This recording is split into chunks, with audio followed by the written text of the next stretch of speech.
আমরা সপ্তম শ্রেণীর তৃতীয় পর্যায়ক্রমিক মূল্যায়নের পরিবেশ ও বিজ্ঞানের 1 নম্বর স্কুলের প্রশ্নের উত্তরগুলো আলোচনা করব। একের আইতে মানবদেহে ক্যালসিয়ামের ওজনানুপাতিক শতাংশ হচ্ছে 1.44। 2 সূর্যকে প্রদক্ষিণরত পৃথিবীর গতি হচ্ছে ঘূর্ণন ও বৃত্তাকার পথে গতি। 3 রক্তে পিএইচ এর মান 7.35 থেকে 7.45। 4 বলের সিজিএস একক হচ্ছে ডাইন। 5 ফসফেট মূলকটি হলো PO4 3-। 2 এর আয়তে আছে মন্দনের একক কি metre per second square SI একক। 2 কোন গাছের পাতা দিনের বেলা একটা নির্দিষ্ট তাপমাত্রায় খুলে যায় শুষ্নি। 3 আছে লেড নাইট্রেটের সংকেত PbNO3(2). 4 বিজ্ঞানী স্যার আইজ্যাক নিউটন কত খ্রিস্টাব্দে আলোর বিচ্ছুরণ আবিষ্কার করেন? 1666। 5 একটি কীটনাশক পদার্থের নাম কার্বারিল। 6 মানুষের পাকস্থলীতে কোন অ্যাসিড থাকে? হাইড্রোক্লোরিক অ্যাসিড বা HCl। 3 আছে সত্য বা মিথ্যা নির্ণয় করো। আয়তে আছে সুগন্ধি স্প্রেতে ফ্রেয়ন থাকে, ফ্রেয়ন মানে ওই CFC, তো এটা সত্য। 2 বলেছে চুনাপাথরের রাসায়নিক নাম ক্যালসিয়াম অক্সাইড, এটা মিথ্যা। 3 ক্যালসিয়াম কার্বনেট হবে চুনাপাথর। 3 অম্বল হলে খেতে হয় পেনকিলার ওষুধ, এটা মিথ্যা। 4 দ্রুতি সমান অতিক্রান্ত দূরত্ব গুণিতক সময়, মিথ্যা। 5 ফেরিক যৌগে আয়রনের যোজ্যতা 3, এটা সত্য। 4 আয়তে দিয়েছে বস্তু জারটু ধর্ম কাকে বলে? উদাহরণ দাও। যে ধর্মের জন্য স্থির বস্তু স্থির অবস্থা বা গতিশীল বস্তু তার গতি ও অবস্থা বজায় রাখতে চায় সেই ধর্মকে জারটু বলে। আবার অন্যভাবে বলা যায় বাইরে থেকে বল প্রয়োগ না করা হলে কোনো স্থির বস্তু হয় চিরকাল স্থির বা সমবেত সরলরেখা বরাবর গতিশীল কোনো বস্তু চিরকাল ওই একই গতিতে একই সরলরেখা ধরে চলতে থাকে। স্থির থাকা বা একই বেগে চলতে থাকার এই ধর্মকে বস্তু জারটু বলে। 2 দিয়েছে শকুন বিলুপ্তির অন্যতম 2টি কারণ কি কি? একটা লিখবে যে চাষের কাজে অনিয়ন্ত্রিত কীটনাশক বা কীটনাশকের ব্যবহারের ফলে শকুন মারা যাচ্ছে। আর 2 হচ্ছে গবাদি পশু রোগ নিরাময়ে অতিরিক্ত মাত্রায় ডাইক্লোফেনেক নামক বেদনানাশকের ব্যবহারের হচ্ছে আর একটা কারণ। এবং এই পশুদের মৃত্যুর পরে তা পরবর্তী পর্যায়ে খাদক শকুনের মধ্যে কি তাদের বিলুপ্ত ঘটাচ্ছে। তাহলে একটা কারণ হচ্ছে চাষের কাজে অনিয়ন্ত্রিত কীটনাশকের ব্যবহার, আর দ্বিতীয় কারণ হচ্ছে গবাদি পশু রোগ নিরাময়ে অতিরিক্ত মাত্রায় ডাইক্লোফেনেক নামক বেদনানাশকের ব্যবহার। এর কারণে এই পশুদের মৃত্যুর পর তা পরবর্তী পর্যায়ে খাদক শকুনের মধ্যে দিয়ে তাদের বিলুপ্ত ঘটাচ্ছে। 3 দিয়েছে গলনের লিনতাপ বলতে কি বোঝায়? গলনের লিনতাপ এইটা লিখবে যে পদার্থের কঠিন অবস্থা থেকে তরল অবস্থায় পরিণত হওয়ার ঘটনাকে গলন বলে। আর এই পরিবর্তনের সময় একই ভরের কোনো পদার্থ যে পরিমাণ তাপ গ্রহণ করে তাকে ওই পদার্থের গলনের লিনতাপ বলা হয়। যেমন হচ্ছে বরফের গলনের লিনতাপ হচ্ছে 80 ক্যালোরি পার গ্রাম। 4 আছে সাবান কি? এইটা লিখবে যে সাবান হলো কিছু জৈব অ্যাসিডের সোডিয়াম বা পটাশিয়াম যৌগ যা তৈরি হয় চর্বি বা উদ্ভিজ্জ তেলের সঙ্গে কস্টিক ক্ষার NOH বা KOH এর বিক্রিয়ায়। যেমন চর্বি বা উদ্ভিজ্জ তেল প্লাস কস্টিক ক্ষার, সেখান থেকে সাবান প্লাস গ্লিসারিন।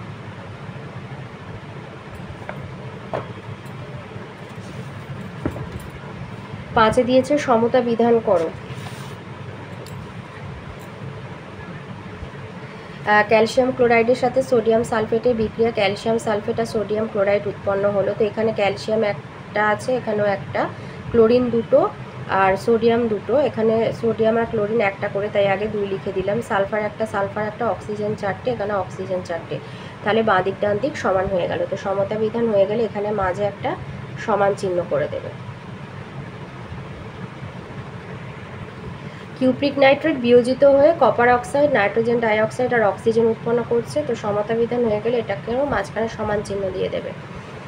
তো এখানে দেখো নাইট্রোজেন 2টো, তো এখানে নাইট্রোজেন ছিল একটা, অক্সিজেন হচ্ছে 6টা ছিল, এখানে হচ্ছে 2 2 4 1 5টা ছিল। আর কপারও ছিল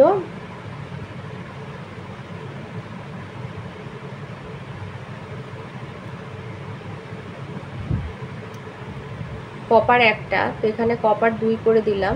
আর নাইট্রোজেন সেই জন্য হয়ে গেল 4টে, আর অক্সিজেন হয়ে গেল 3 দুগুণে 6 দিয়ে 12টা। তো সেই জন্য নাইট্রোজেনের আগে 4 লিখে দিলে 4 দুগুণে 8 আর 2 10, আর এই 2টো অক্সিজেন 2 12। তাহলে দুদিকে সমতা বিধান হয়ে গেল। 5 দিয়েছে চিত্র অঙ্কন করো এবং চিহ্নিত করো অভিলম্ব, প্রতিসৃত রশ্মি, প্রতিসরণ কোণ আর বিভেদ তল। আলোর চ্যাপ্টারে তোমাদের 31 পেজের বইয়ের এই ছবিটা এঁকে দেবে এবং এই যেখানে যেরকম লেখা আছে লিখে নামগুলো লিখে দেবে। 5-এর আয়তে আসি উষ্ণতার কোন মান সেলসিয়াস এবং ফারেনহাইট স্কেলে উভয় স্কেলে সমান হয়। এই অঙ্কটা করবে, তো এটা সহায়িকায় ছিল বলে আর করলাম না। যে আমরা জানি C/5 সমান F-32/9, তো যেখানে C ও F যথাক্রমে সেলসিয়াস আর ফারেনহাইট স্কেলের উষ্ণতার পাঠ এখন C সমান F হলে, তো এখানে বসি F মাইনাস দেখা যাচ্ছে -40, তোমরা সিও বসাতে পারো। তো -40 ডিগ্রি উষ্ণতায় ফারেনহাইট ও সেন্টিগ্রেড স্কেল পাঠ সমান। ওর সাথে রয়েছে একটি বালতিতে কাঠি প্রবেশ করালে সেটিকে বাঁকা দেখায় কেন। এই উত্তরটা লিখবে যে জলে আংশিক নিমজ্জিত কাত করা দণ্ড কাঠির যে অংশটি জলের ওপরে থাকে সেখান থেকে আলোকরশ্মি সরাসরি আমাদের চোখে আসে এবং কাঠির সেই অংশকে, এখানে আমাদের যেহেতু কাঠি বলেছে তো সেই জন্য দণ্ড লিখবে না, কাঠি লিখবে। যে ওই অংশকে আমরা প্রকৃত স্থানে দেখি, কিন্তু মানে কাঠির জলে ডোবানো অংশের প্রতিটা বিন্দু থেকে আগত রশ্মি জল মানে ঘনতর মাধ্যম থেকে বায়ু লঘুতর মাধ্যমে প্রতিসৃত হওয়ার সময় অভিলম্ব থেকে দূরে সরে যায়। ওই রশ্মি বরাবর তাকালে বিন্দুগুলির প্রতিবিম্ব প্রকৃত অবস্থান থেকে কিছুটা ওপরে দেখা যায়। এইভাবে জলের নিচে থাকা কাঠির অংশ জলতল থেকে কিছুটা বেঁকে ওপরের দিকে উঠে এসেছে বলে মনে হয়। আর তার সাথে পারলেই ছবিটা একটু এঁকে দেবে। 5-এর আয়তে দিয়েছে নিউটনের আইয়েরতে দুটো প্রশ্ন আছে। এতে বলেছে নিউটনের প্রথম গতিসূত্রকে কিসের সূত্র বলা হয়? জার্ডের সূত্র। সূত্রটি বিবৃত করো। এই সূত্রটা লিখবে যে নিউটনের প্রথম গতিসূত্রের ধারণা। এটা লিখবে যে কোনো বস্তুর ওপর যদি বাইরে থেকে বল প্রয়োগ না করা হয় তাহলে এক হচ্ছে স্থির বস্তু চিরকাল স্থিরই থেকে যাবে, আর 2 গতিশীল বস্তু আগে থেকে যেদিকে যে বেগ নিয়ে চলছিল সেই দিকে সেই বেগ নিয়ে চিরকাল চলতে থাকে। এটাই হচ্ছে নিউটনের প্রথম সূত্র। বিতে রয়েছে কার্য কাকে বলে আর কার্য পরিমাপের সূত্রটি লেখো। কার্য আর কৃতকার্য একই, লিখবে বস্তুর উপর প্রযুক্ত বলের ক্রিয়ায় যদি বলের প্রয়োগবিন্দু স্মরণ ঘটে তবে প্রযুক্ত বল কার্য করেছে বলা হয়, এবং প্রযুক্ত বলের মান আর ওই বলের প্রয়োগবিন্দু স্মরণ এই দুয়ের গুণফল দ্বারা কৃতকার্যের পরিমাপ করা হয়। তো যদি F বলের ক্রিয়ায় কোনো বস্তুর ওপর ওই বলের প্রয়োগবিন্দু অর্থাৎ বস্তুর স্মরণ S হয় তবে ওই বল দ্বারা কৃতকার্য W হবে, W সমান Fs। 3-এ দিয়েছে পারমাণবিক সংখ্যা কাকে বলে আর ভর সংখ্যার সঙ্গে এর সম্পর্ক কী। এইটা লিখবে, তোমাদের বইয়ে 86 পাতায় রয়েছে যে কোনো পরমাণু প্রোটন সংখ্যাকে তার পরমাণু ক্রমাঙ্ক বা তার পারমাণবিক সংখ্যা বলে। আর ভর সংখ্যার সঙ্গে সম্পর্ক কি, এইটা লিখে দেবে যে পরমাণু নিউক্লিয়াসে থাকা প্রোটন আর নিউট্রনের মোট সংখ্যাই হচ্ছে পরমাণু ভর সংখ্যা। ওর সাথে আছে সিমেন্ট ঢালাই করার পর তাতে বেশ কয়েকদিন জল দেওয়া হয় কেন। 140 পাতায় আছে। এই উত্তরটা লিখবে যে সিমেন্ট বালি দিয়ে ইট গাঁথা বা ঢালাই করার পর তাতে বেশ কয়েকদিন জল দেওয়া হয়। জলের সংস্পর্শে সিমেন্টের মধ্যে থাকা ক্যালসিয়াম অক্সাইড হাইড্রক্সাইডে পরিণত হয় এবং বিভিন্ন সিলিকেট যৌগের সঙ্গে জল যুক্ত হয়। এইসব রাসায়নিক বিক্রিয়াগুলিতে তাপ উৎপন্ন হয় বলে সিমেন্ট ফেটে যায়, তাই ঢালাইয়ের পরদিন থেকেই তার গায়ে জল দেওয়া হয়। 4-এ দিয়েছে সোডিয়াম ক্লোরাইড এবং সিলভার নাইট্রেটের বিক্রিয়া ঘটালে কি ঘটবে, বিক্রিয়ার সমীকরণ দাও। আর আছে থার্মোসেটিং প্লাস্টিক বলতে কি বোঝায়। সোডিয়াম ক্লোরাইড এবং সিলভার নাইট্রেটের বিক্রিয়া করে সাদা রঙের যৌগটা থিতিয়ে পড়বে, সেটা হবে সিলভার ক্লোরাইড। এই যে NaCl plus AgNO3 silver chloride আর সোডিয়াম নাইট্রেট সিলভার ক্লোরাইডের সাদা অধক্ষে পড়বে। এইখান থেকে এতটা। আর আছে থার্মোসেটিং প্লাস্টিক বলতে কি বোঝো।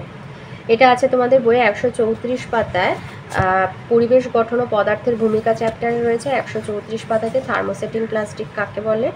এই যে লিখবে যে অন্য আরেক ধরনের প্লাস্টিক শক্ত হয়ে গেলে তাপ দিয়েও তাদের আকৃতি আর পাল্টানো যায় না, এই ধরনের প্লাস্টিককে থার্মোসেটিং প্লাস্টিক বলা হয়। এবারে আসি লাইফ সায়েন্সে। 1-এর আয়তে আছে কোন রোগ বিসূচিকা নামে পরিচিত, কলেরা। 2 একটি মেগা ডাইভার্সিটি দেশের নাম ভারত।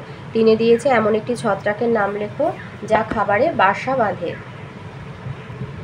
তো তোমাদের পরিবেশ এবং জনস্বাস্থ্য এই চ্যাপ্টারে 298 পৃষ্ঠাতে রয়েছে এই যে রাইজোপাস, পেনিসিলিয়াম, নিউরোস্পোরা, এগুলো এই সমস্ত ছত্রাক যারা খাবারে বাসা বাঁধে, তো যে কোনো একটা দিয়ে দেবে। 4-এ দিয়েছে কোলাজেন প্রোটিন কোথায় থাকে, অস্থি, টেন্ডন, লিগামেন্টে থাকে। 5 হাঙরে যকৃৎ মিশ্রিত তেলে কোন ভিটামিন থাকে, ভিটামিন ডি।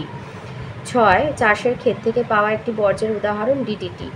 2 আছে শূন্যস্থান পূরণ, প্রাত্যহিক মূত্রের মাধ্যমে দেহ থেকে গড়ে 1.5 থেকে 2 লিটার জল বেরিয়ে যায়। 2 হিমালয় এশিয়ার 9টি বড় বড় নদীকে পুষ্ট করে। 3 দেহের ওজন স্বাভাবিক হলে BMI হবে 18.5 থেকে 24.9। 4 অ্যালার্জি সৃষ্টিকারী পদার্থকে অ্যালার্জেন বলে। 5 কেরলে সাইলেন্ট ভ্যালি অবস্থিত। 6 হোয়াইট ডেথ নামে একসময় পরিচিত ছিল যক্ষ্মা রোগ। 3 বেমানান খুঁজে বের করতে বলেছে। আইতে দিয়েছে মানসিক অবসাদ, মনোযোগহীনতা, মানসিক উদ্বেগ, এগুলো হচ্ছে মানসিক রোগ, তাই আত্মসচেতনতাটা আলাদা। 2 আছে দস্তা, পারদ, নিকেল, এগুলো ধাতু, হিরে অধাতু। 3 কালাজ্বর হচ্ছে মাছির দিয়ে ছড়ায়। ম্যালেরিয়া, ডেঙ্গু, চিকুনগুনিয়া, এগুলো মশার দ্বারা বাহিত রোগ। 4 আছে সিনকোনা, কুইনাইন, সর্পগন্ধা, রেসারপিন, পেনিসিলিয়াম, পেনিসিলিন। তো এগুলো হচ্ছে তোমার সিনকোনা থেকে কুইনাইনের ওষুধ পাওয়া যায়। গাছ ও ওষুধের নাম। তো গঙ্গা আর শুশুক হলো আলাদা। গঙ্গা নদী আর শুশুক হচ্ছে গঙ্গায় থাকা একটা প্রাণী। 5 আছে vitamin A, vitamin C, vitamin D, vitamin K, এর মধ্যে জলে দ্রাব্য হচ্ছে ভিটামিন সি। 4 আসি। 4 আইতে বলেছে মধুমেহ বলতে কি বোঝো। আর পরিবেশ সংরক্ষণে বাদাবনে ম্যানগ্রোভ অরণ্যে 2টি ভূমিকা লেখো। প্রসাধনী সামগ্রী রং করতে কোন রাসায়নিক যৌগ ব্যবহার করা হয়। প্রসাধনী সামগ্রী রং করতে সিএফসি বা ভ্যানিলিট রাসায়নিক যৌগ ব্যবহার করা হয়। মধুমেহ লিখবে যে সুস্থ স্বাভাবিক মানুষের দেহকোষ গ্লুকোজ থেকে শক্তি তৈরি করে, সেই শক্তি দিয়ে দেহের নানা কাজ হয়। কিন্তু রক্ত থেকে গ্লুকোজ যদি কোষে প্রবেশ করতে না পারে তখন ওই গ্লুকোজ রক্তে জমে আর রক্তে গ্লুকোজ বেড়ে যায়। গ্লুকোজ তখন রক্তের মাধ্যমে ঘুরতে থাকে যতক্ষণ না তা মূত্রের মাধ্যমে দেহ থেকে বেরিয়ে যায়। কোষে গ্লুকোজ ঢুকতে না পারার জন্য দেহের নানা অঙ্গ সমস্যার সৃষ্টি হয়। এই অবস্থাকে বলে মধুমেহ বা ডায়াবেটিস। আর ওর সাথে যেটা আছে যে পরিবেশ সংরক্ষণে বাদাবনের ম্যানগ্রোভ অরণ্যের ভূমিকা।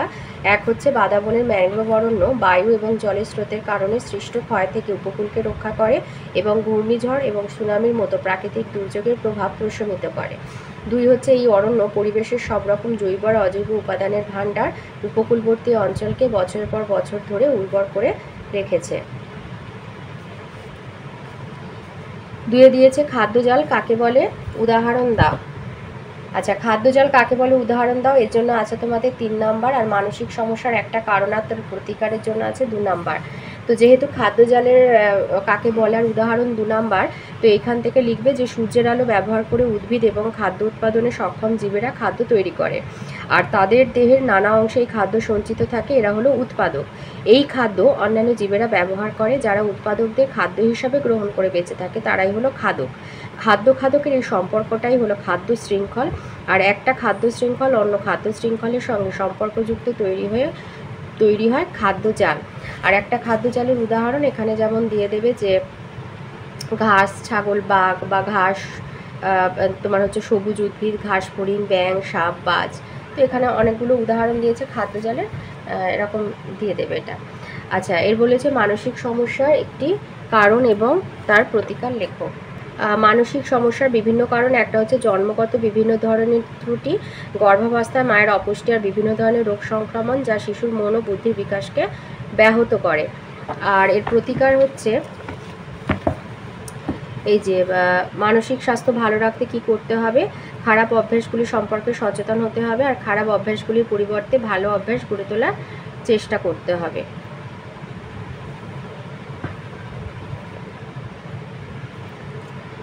তিনে দিয়েছে প্রক্রিয়াজাত খাদ্য আর সংশ্লেষিত খাদ্যের মধ্যে পার্থক্য লেখো।